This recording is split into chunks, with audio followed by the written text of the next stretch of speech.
दोस्तों, भगवान बुद्ध को कौन नहीं जानता, लेकिन बहुत ही कम लोगों को ये मालूम है कि बुद्ध पूर्णिमा क्यों मनाया जाता है।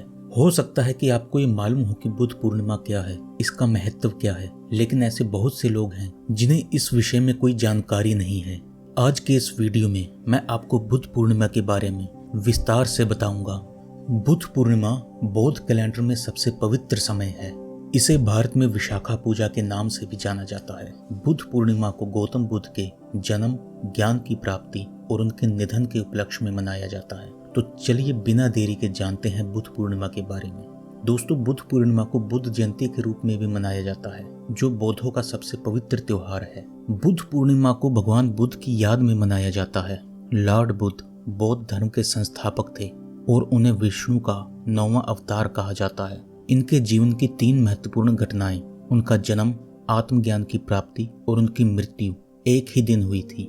ऐसा माना जाता है कि गौतम बुद्ध की मृत्यु उत्तर प्रदेश के कुशीनगर में 80 वर्ष की आयु में हुई थी। भगवान गौतम बुद्ध का जन्म नेपाल के लुम्बिनी में एक राजसी परिवार में हुआ था। सिद्धार्थ के जन्म के मात्र 7 दिन के बाद ही इनकी माता की मृत्यु हो गई थी। माता की मृत्यु के बाद इनकी मौसी ने इनका लालन पालन किया था। गौतम बुद्ध के बचपन का नाम सिद्धार्थ था। बुद्ध के जन्म के बाद एक असिता नामक ज्योतिषी ने भविष्यवाणी की थी कि ये बालक बड़ा होकर एक बड़ा धर्म गुरु बनेगा और लोगों के कल्याण के लिए काफी काम करेगा। ये भविष्यवाणी सत्य साबित ना हो, इसके लिए उनके पिता शुद्धोधन ने काफी प्रयास किए, लेकिन अंत में गौतम बुद्ध ने वैराग को चुना और 27 साल की उम्र में सिद्धार्थ ने अपना घर और राजसी सुख त्याग दिया। उनके जीवन में मोड़ तब आया जब वो 27 वर्ष के थे और उन्होंने महल के बाहर मैदान में घूमना शुरू किया। वह संसार के कष्टों से घिर गए। उन्होंने वहां वृद्ध लोग, बीमारी से पीड़ित लोग और मृत्यु को देखा और फिर अपनी पत्नी, पुत्र और धन को छोड़कर आत्मज्ञान की तलाश में तपस्वी बन गए।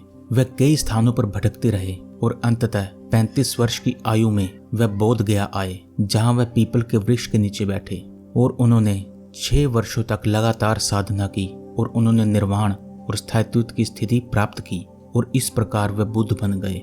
बुद्धत्व की प्राप्ति के बाद गौतम बुद्ध इस नाम से प्रसिद्ध हुए थे।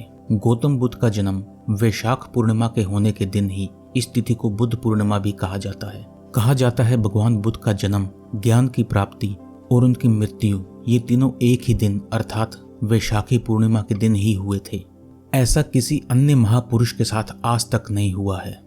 यदि आप जानना चाहते हैं कि बुद्ध पूर्णिमा कब मनाया जाता है, तो आपकी जानकारी के लिए बता दूं कि हिंदू कैलेंडर के अनुसार वैशाख महीने की पूर्णिमा को बुद्ध पूर्णिमा के रूप में मनाया जाता है और वहीं ग्रेगोरियन कैलेंडर के अनुसार बुद्ध पूर्णिमा हर साल अप्रैल या मई के महीने में आती है।